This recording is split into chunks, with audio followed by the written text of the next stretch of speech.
Hai guys, akhir-akhir ini banyak sekali terjadi gempa di Taiwan. Menurut Direktur Pusat Prediksi dan Peramalan Gempa Bumi di Taiwan menyatakan bahwa gempa bumi di Taiwan masih belum berakhir.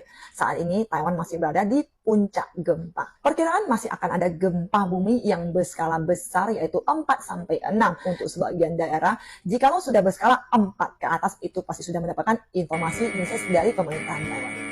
Jadi hari ini Yuli ingin membahas kepada teman-teman apa yang harus kita lakukan di saat terjadi gempa dan bagaimana cara melindungi diri kita masing-masing. Kemarin juga ada teman-teman yang menyatakan bahwa di saat gempa dia akan sembunyi di lemari ataupun di kulkas. Juga ada teman-teman yang menyatakan sebenarnya dia sendiri sangat takut banget, tapi apakah dia boleh meninggalkan pasien yang dia rawat karena dia takut berhubungan dengan hukum. Jadi jangan lupa like dan di-save video ini, komen sewaktu gempa apa yang kalian lakukan. Dan jangan lupa juga di-sharekan kepada teman-teman kalian, terutama yang ada di Taiwan semuanya. Di saat gempa, jangan gegabah dulu. Sebenarnya sejak adanya gempa di tahun 1999 di Taiwan, yaitu gempa besar yang kita namakan 921, Departemen Bangunan dan Konstruksi telah merevisi peraturan desain gempa. Untuk bangunan di Taiwan harus memiliki ketahanan gempa. Jadi normalnya semua rumah yang dibangun setelah tahun 2000 itu bisa menahan gempa berskala 6.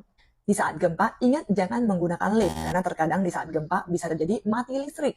Jikalau mati listrik, maka Anda akan terkurung di dalam lift dan tidak bisa mendapatkan pertolongan pertama. Di saat ada gempa, juga jangan gegabah untuk lari keluar, karena kemungkinan akan ada barang-barang yang jatuh, menimpa Anda dan malah membuat Anda terluka. Jangan juga sembunyi di dalam lemari baju, karena misalnya di saat gempa, lemari Anda jatuh, akan mengakibatkan Anda tidak bisa keluar dari lemari tersebut. Jadi, yang harus kita lakukan di saat terjadinya gempa adalah langkah pertama, buka dulu pintu yang ada di sekitar Anda. Pastikan jalur Anda terbuka.